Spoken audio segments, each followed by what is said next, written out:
again, it was blurry, and I didn't want to break any laws. But so here I was, very nervous, going, I could get arrested, I could even get shot. There was a couple of guys that had got shot at a week before I was there, right in the same area.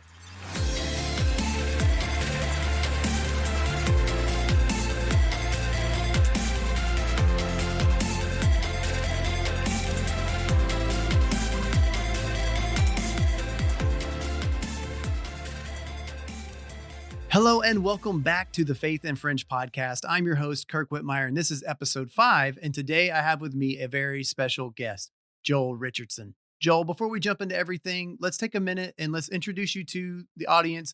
Tell us a little bit about the ministries that you're involved in, FAI, and really what you get into on a daily basis. All right. So first of all, let me just say, most people publicly know me more as an author and speaker. And I do that. I travel pretty much full time. I itinerant minister, teaching in churches and various groups and so forth. But behind the scenes, I work really with 4 different ministries. The most prominent that most people are familiar with is FAI, Frontier Alliance International. They're headquartered in northern Israel, working primarily in Iraq, Syria, Cyprus, the Middle East. And they also are a film production company. So they have their hands in a lot of different things, but they're first and foremost a missions organization. And so I teach a lot with them on YouTube and on their app and this sort of thing. So that's headed up by Dalton Thomas as the founder and director, but then Jeff Henderson.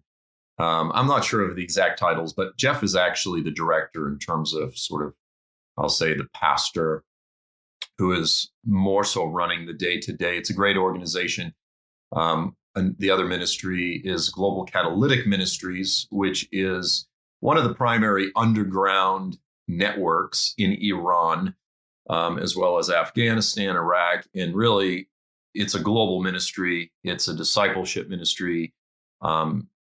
Encouraging and training people to make disciples using the disciple-making model. Won't get into that. And then I also partner with 2 other ministries that not a lot of people I don't talk about it quite as much. One is called Antecessor.org, Antecessor, which is a ministry in Albania, Baptist brother, who raises up Latino workers, primarily doctors and medics, to work in the Middle East. Fantastic little ministry. And then another one called I Squared, like I2 Ministries. That's Josh Lingle. And what he's been doing for the past 20 plus years is putting together training courses to try to equip the global church to be able to reach Muslims, to rise to meet the great challenge of Islam. Probably the best training program in the world. Multiple languages. Everything that he does is translated into numerous different languages. And it's a fantastic ministry. So I work with them behind the scenes, and I try to leverage my platform essentially to raise support and prayer for those workers that are on the ground. As much as I love and value my teaching ministry, to me, it really has to be about the gospel and, again, those gospel workers on the ground. So that's what I'm probably putting about 80% of my efforts into, is the ministries behind the scenes. But publicly, as I said, I'm traveling and teaching in churches and so forth. That's awesome. This is kind of off the cuff here, but have you ever come across any of the Muslim communities that are like, you're that guy, I know who you are? People know who I am. I mean, a lot of Muslims do. And if they just know of me from a cursory, glance on Google, they often have a negative perception. One example is, over the years, the Iranian government, which is obviously really just a religious organization, they've invited me multiple times to come and present. Every year they have a big conference called the Madaviyat conference, where they essentially will invite different, usually slightly more progressive, liberal Christian ministers, as well as Sunni Muslims, because the Iranians are Shia, to come and present. And they talk about their messianic vision, the coming of the Mehdi character that they talk about. And so they try to get Christians that will come and just, speak very positively and this type of thing. But because I've written quite extensively about the Islamic perspective on the last days. They're familiar with me. So they've reached out to me multiple times. And the first time that it began, I had sent an email and I had said, let me introduce myself. My name is Joel Richardson. And they responded and said, we are very familiar with who you are, and it was kind of one of these things. And then ever since then, they always reach out and ask me to present a paper. But to think the Iranian government responds and says, oh, we are very familiar with you. That was a little concerning. Yeah, you're on our radar. We are aware of you. That's pretty impressive. I guess, in a good way. But that's that actually kind of surprises me that they would respond in that way and welcome. So you've gone and you've spoken at these events. No, I didn't go. So okay, yeah, gotcha. I've been flirting with it for years, but my Iranian friends say no, they'll absolutely kill you. My tendency is to think that if I was invited as a guest, that they would take care of me. Yeah. But my Iranian friends say they would pretend to take care of you, and then someone would pull up on a motorcycle and shoot you and leave you in a ditch. And they would act like, oh, whoops, So it's hard to know. But again, as I said, I'm still tempted to go and speak. Right. But I have a family and children that I need to think about. For sure. Yeah. Yeah, absolutely. So, and that's pretty wild though. Because it's hard. It's a conflict internally, I'm sure, because it's a passion and it's something that you want to do, but it's also, and maybe that is a good question. How do you exercise and balance the passion to go and reach communities like this with the risk involved? For the most part, I don't personally feel as though I take too many risks. I think a lot of people from the outside would think that I'm incredibly reckless. But the answer to that is real simple, Kirk, is we have to listen to the Holy Spirit. That is the answer to, so many questions that Christians ask. They go, what about this? What is the rule? Yeah. Like I've been scouring the scriptures and I want to know, what is the rule? What is the formula? This type of thing. And the answer is listen to the Holy Spirit. And so he needs to guide us. And when he says to go, we have to go. And when he says don't go, we have to listen. And because I am a guy and I'm adventurous and this type of thing, and this is usually going to be the tendency with a lot of men, my tendency would be to not listen when he warns me and says don't. My tendency would be to go for the adventure and the fun and, just to be frank, for the travel and this type of thing. But we need to listen just as much when he says go. We need to listen just as much as when he says don't. And so I've tried to listen to the Holy Spirit, and it's really been quite an amazing adventure, actually, the doors that he's opened and some of the things which, I find myself in. And I, like all of us, anyone in the world, I'm just very keenly aware of who I am. I'm just some stupid former pothead from South Boston that got saved 30 years ago, barely graduated from high school. I've happened to ironically write a book which became a New York Times bestseller, and I've written several since then. It turns out I'm a halfway decent writer and speaker, blah, blah, blah, blah. But I find myself in these places and I go, how in the world did this happen? But again, this is what following the Lord often looks like is, I think of the Dr. Seuss book, Oh, the Places You'll Go. Indeed. And when we follow the Holy Spirit, often it is quite an adventure. It is absolutely. Something that this podcast, we kind of get into a little bit are the supernatural interventions, if you will, along the way. Was there ever a time where you maybe weren't sure about going one way or another, that anything happened, like a dream or someone come up to you and maybe brought it up and said, hey, I think God's telling you to do this? Or was it something that you just would sit on and see how it processed?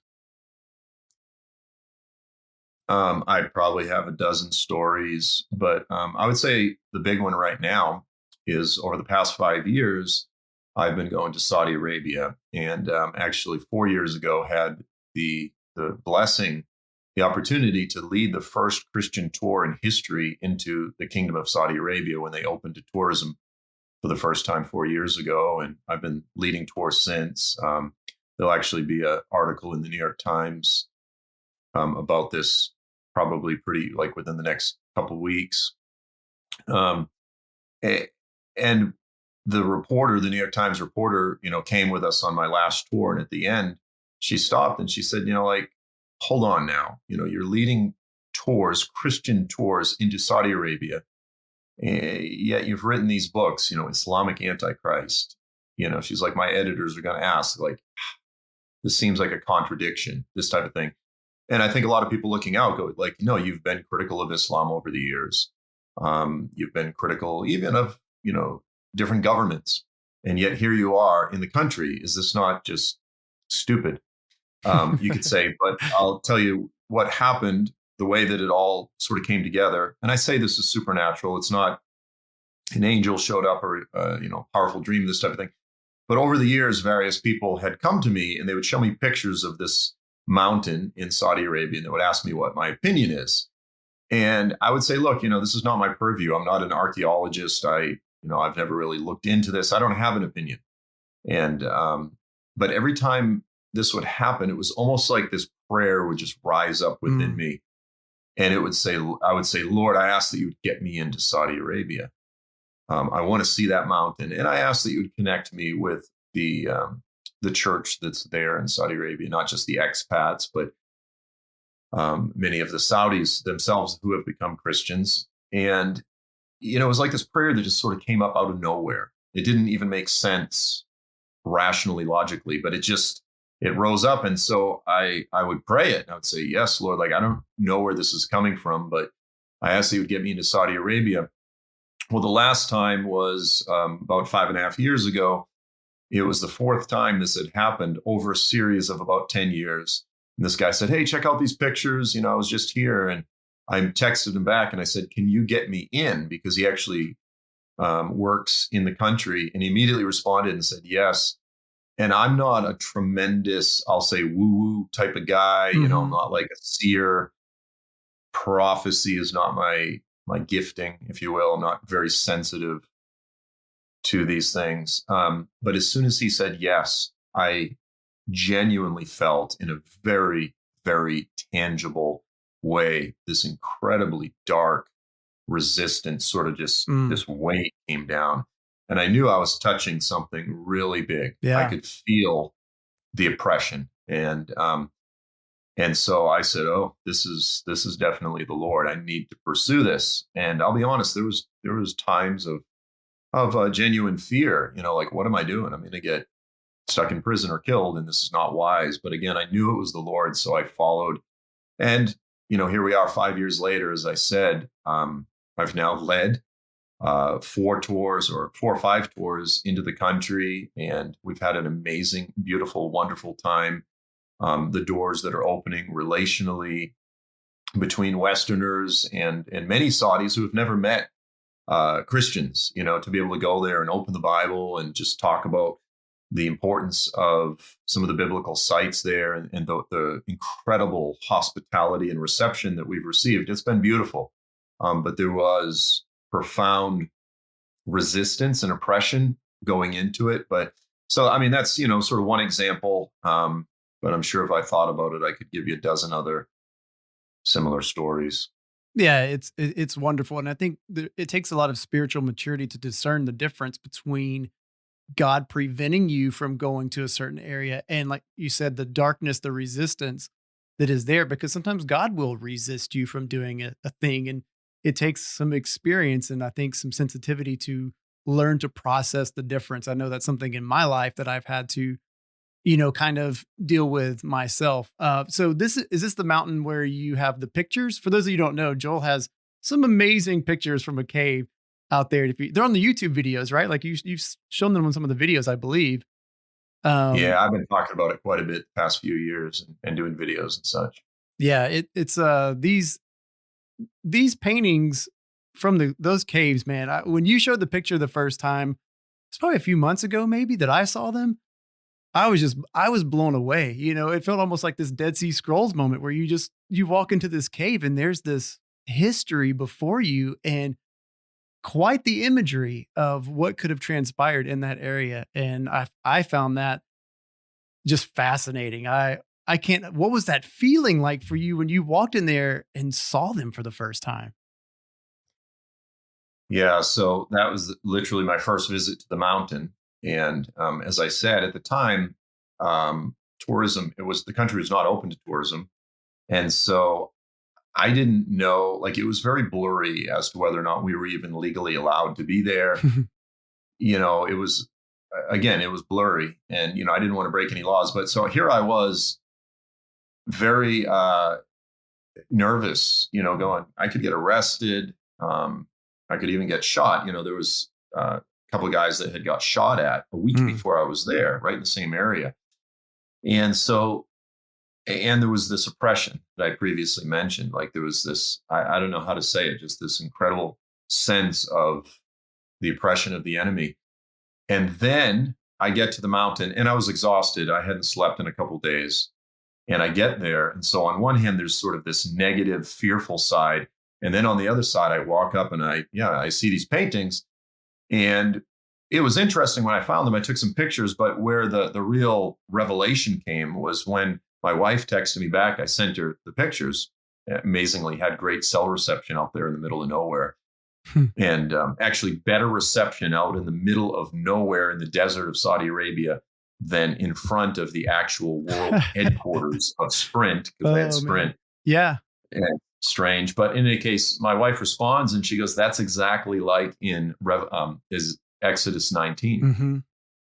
And so I opened to Exodus 19. I read the verse and I go, my gosh, you're right. It says at the end of Exodus 19, the Lord tells Moses, tell the people to consecrate themselves because on the third day I'm coming down on the mountain. But he says, set up boundaries around the base of the mountain and tell them if they cross these boundaries, they will be killed. They'll either be stoned to death or shot through with arrows. And so all of a sudden I, come up on this mural, if you will, this very ancient mural. And it's a picture of archers, all these people shooting arrows. And I go, here we are, literally right at the base of the mountain is this sort of big marker warning that if you cross this line, you'll be shot through with arrows, or at least that's one interpretation, but it certainly lines up precisely with the biblical text. And there was just this sense of, on one hand, profound revelation, like, wow, the Lord's presence is here, while also experiencing, I'll just say, the fear and the nerves and the oppression on the other side. So it was a mixture, it was like feeling euphoria and nausea at the same time. I know that's kind of strange, but that's how. No, absolutely. It's almost like a confirmation. You go through that process and you're tired. You finally get to this place, and you see something that maybe possibly people haven't seen in hundreds or thousands of years. I mean, you don't know. It's hard to say one way or the other. It's not like people have. Like you said, tourism wasn't necessarily active for a long time. So it's not like people are out there exploring these areas, and to me, it feels like it's a good little seal of, from God, just to say, look, I want you here. You were supposed to be here. And, I think we have this perception that when you follow God, there is no fear because Jesus says, hey, fear not, but it's very much acting in spite of the fear, in the wisdom that we were speaking about earlier.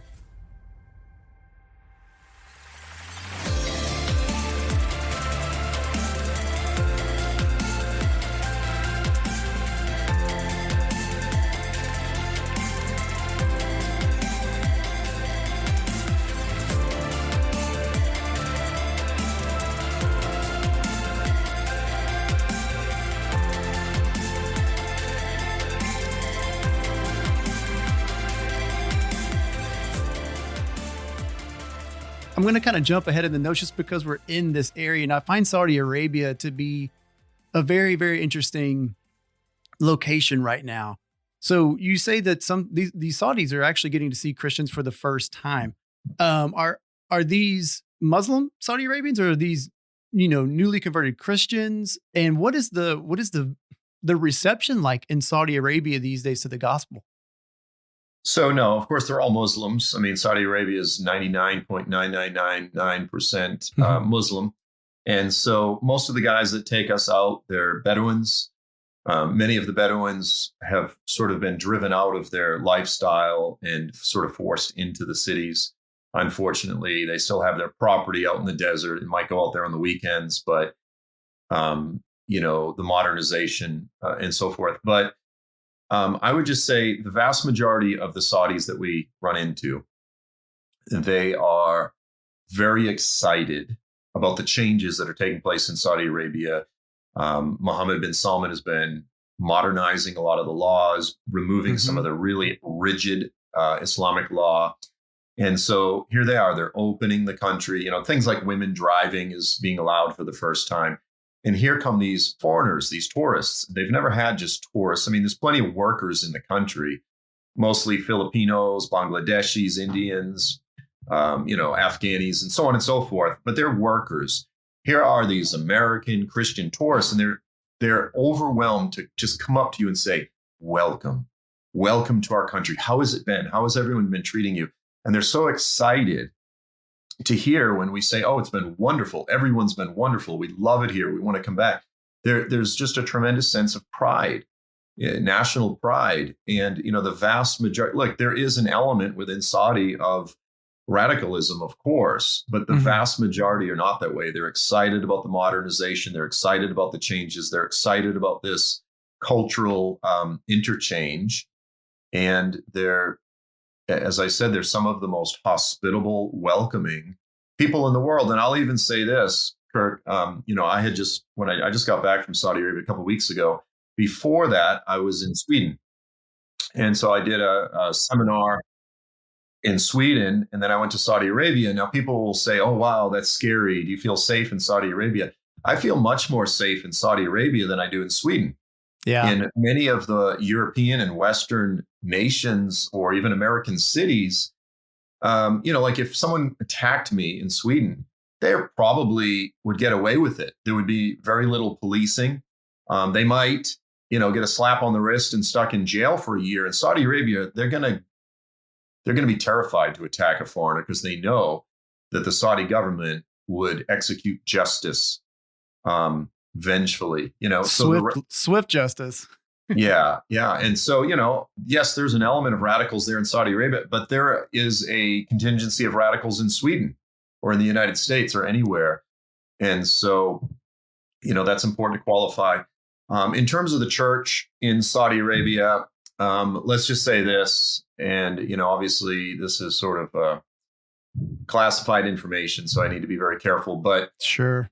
I'll just say a few years ago, like 5 years ago, when I first went, there was probably a little over 100 Saudi believers. So these are Saudi nationals that have become Christians. And here we are just 5 years later, there's about 700.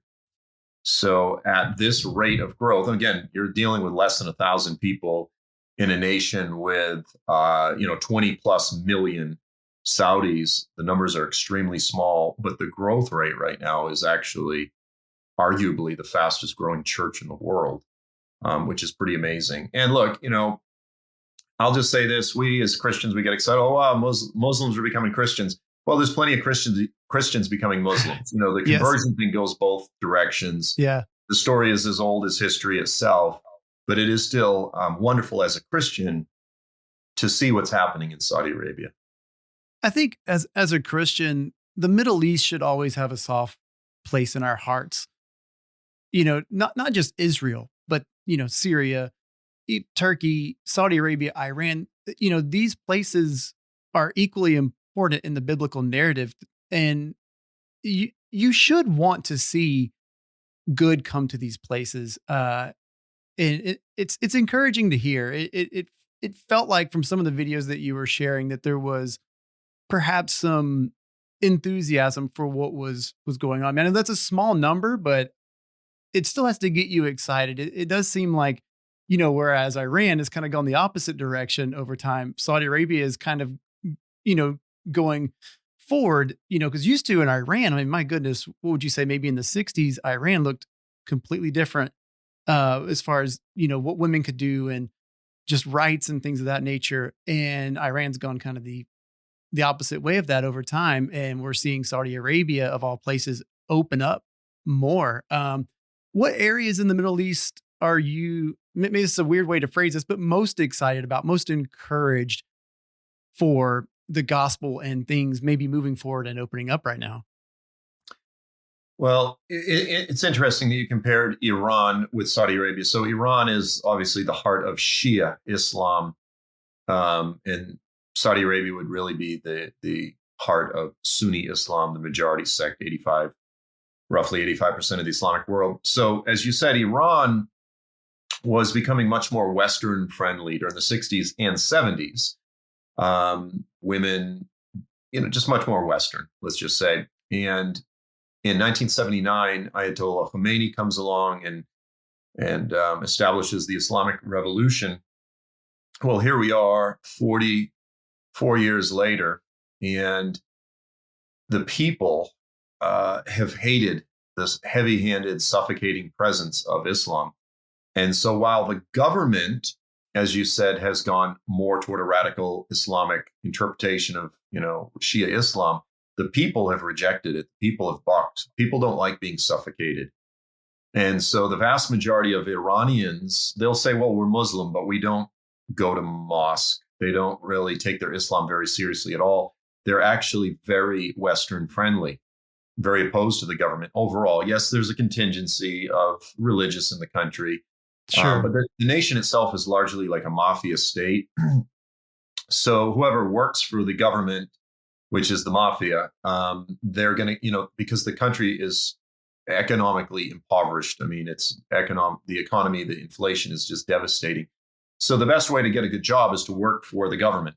And so many of those who appear to be religious, they're only doing that to appear to be religious for the job and this type of thing. Now, the church there has been growing consistently over the past 10, 15 years at about 19, 20% growth multiplication per year.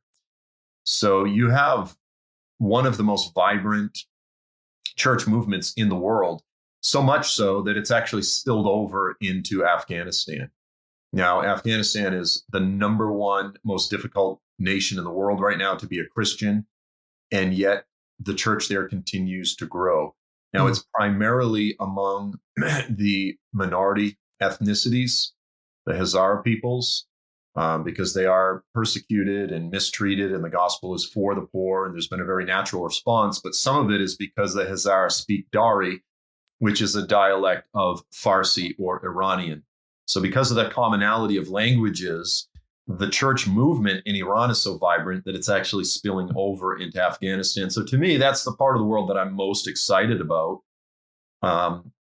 Saudi Arabia is, as I said, much different. But what's interesting, again, if just with the numbers that I just shared, that about 5 years ago, you only had roughly 100 Saudi believers. Now you have about 700. At that growth rate, you're dealing with more than 100% growth per year. Yeah. If you go from 100 to 200, you just had 100% growth. Right. So, again, the numbers are small, but you're dealing with one of the fastest growing churches in the world. And if those numbers continue, then you have an actual revival. We haven't gotten there yet, but it's definitely something that is not being talked about widely, in missiological circles just yet, because again, it's behind closed doors. But all of the numbers that I'm looking at are very encouraging. It's kind of interesting because you have a little bit of this two-edged sword. You want to be able to say, look what's happening, look at the conversion rate, but as you shine a spotlight on it, you're also shining the spotlight on it, and the church that is underground there.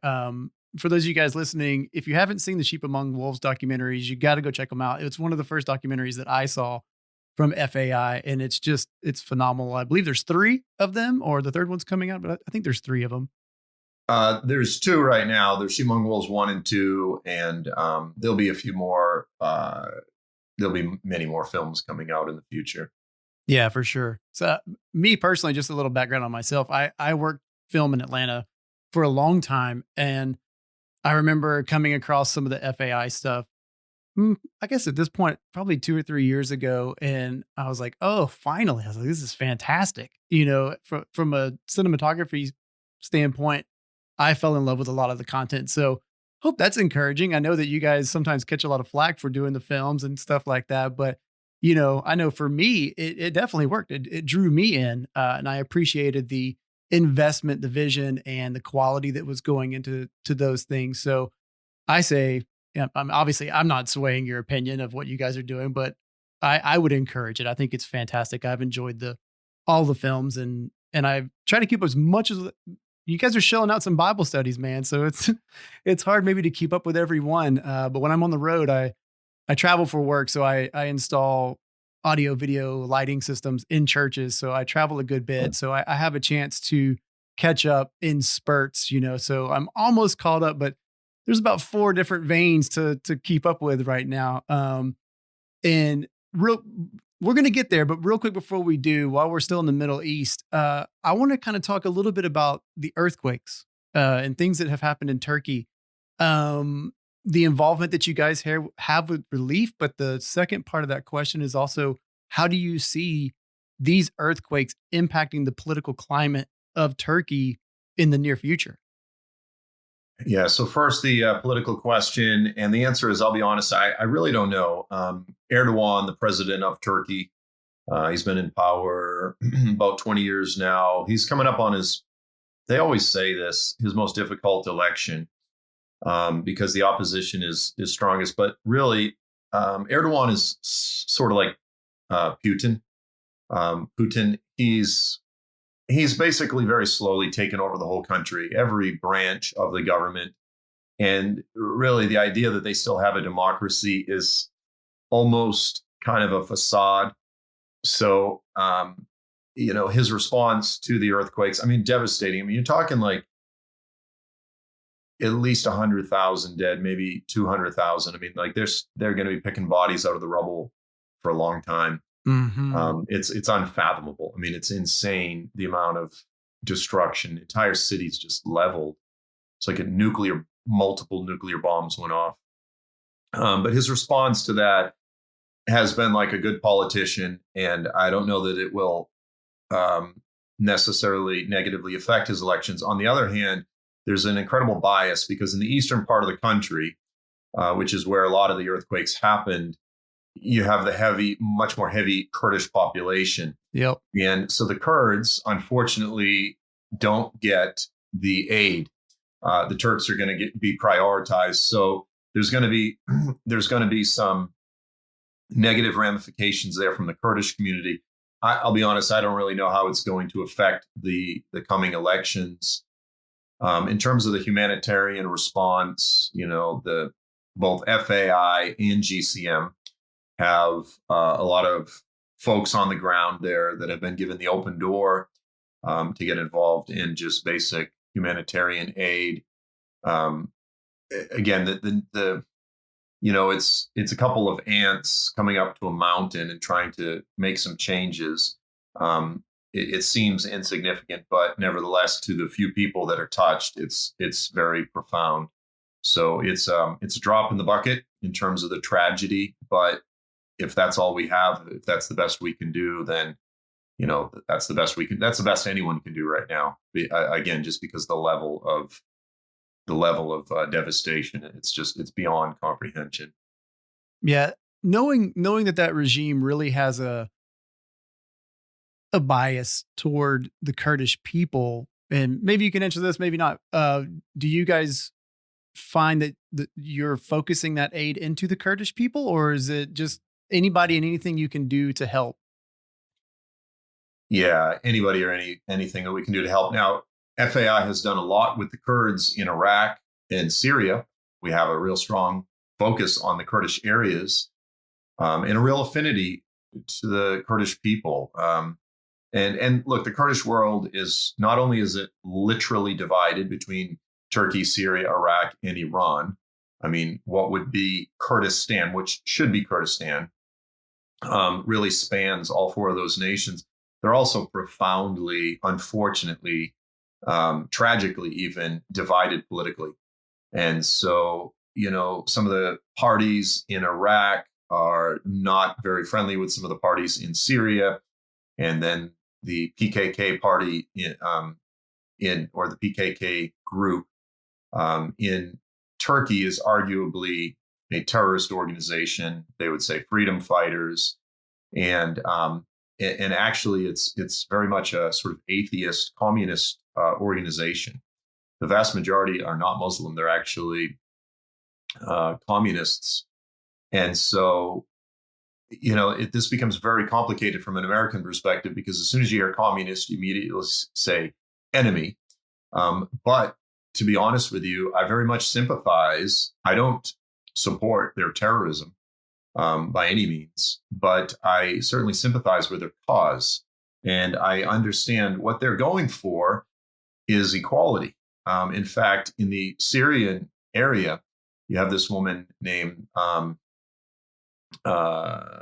what's her name? Ahmed. I forget her name. In any case, actually met with her in Washington, D.C. a few years ago. She's sort of the de facto president of the Kurdish political party there. And the idea of a female president in the Muslim world, in the Middle East, that's unheard of. Mm-hmm. They have this very strong philosophy toward equality. And so while I don't agree with anti-capitalism, I'm a strong capitalist, I do agree with their push for equality of all people. And in fact, under the Syrian government there, under the government there, it's actually a combination of Kurdish, Arab, it's a combination there. You actually have churches in the city of Kobani that are entirely what they call them convert churches, which is to say these are all former Muslims, the entire church, they're all former Muslims, and they're protected by the Kurdish government. They love the fact that right there in the Middle East are these churches of converts. And in fact, a few of Ilham Ahmed is her name, Ilham Ahmed. When we met with her, actually, I think two of her assistants were Christians, which was very interesting. But so in any case, a lot of people aren't familiar with this, that you have this sort of communist, humanitarian, more of a humanist organization there in the Middle East. And it's a mixed bag. Obviously, as I said, as a strong capitalist, I'm opposed to communism, but I also very much value their philosophy, their support of equality, because again, equality is one of the founding principles of the United States, and we always should strive for equality. It's not to say that life is fair. The Bible doesn't even teach that life is fair by any means. The workers that show up at the end of the day get paid the same as Jesus tells these parables. But in terms of the way that we treat men and women, people of different ethnicities, people of different religions, indeed, we should fight for equality. And so it's a good thing when we see it taking place in the Middle East. Yeah, it absolutely is. I find it fascinating and really, really encouraging. As far as people being able to contribute, because I support these causes myself personally, and I tell everybody I can about them. Where can people go who would like to provide aid for Turkey, the Middle East? What avenues do you guys have available for folks that would like to do that? Yeah, so you've got, as I said, two organizations right now that are doing stuff there. If you want, I'll just list them both. You've got Global Catalytic Ministries and Frontier Alliance International. They're both fantastic. If you go for GCM, if you go to catalyticministries.com, I think it's com, I don't think it's org. Catalytic Ministries, you can go there and donate. If you want to go through faimission.org to give to FAI, they're both, as I said, doing a lot of great work. Yeah, absolutely. Don't worry, guys. I will give you the links in the description below, so you can just click and you can go there. I would highly encourage you guys. I do this myself, and this isn't to fluff you up in front of me, but I give to FAI every month. You can certainly spare $10, $20 a month to go to these causes. It's so worth it. And I will provide the means to just click easily and find these out. So I would encourage it. I think, I've been impressed with you guys as an organization. Both, I'm familiar with both Global Catalytic Ministries as well as FAI. And from the get-go, I've been impressed. So be encouraged. Go and do that, guys. You won't regret it. Thank you very much. Thank you. Appreciate it. Yeah, absolutely. Okay, guys, that's actually going to do it for part 1 of this interview. I'm going to separate the second part into another interview that I will be releasing next week. So you're going to get 2 episodes kind of back-to-back weeks, which is going to be nice. We get into some things that are a little bit interesting and it kind of shifts gears, and it just made sense to break it up into 2 parts. So do come join me next week. You're going to love it. We really get into some interesting things, but I hope you enjoyed this discussion this week. Guys, we'll see you again next week. Thanks so much. Peace.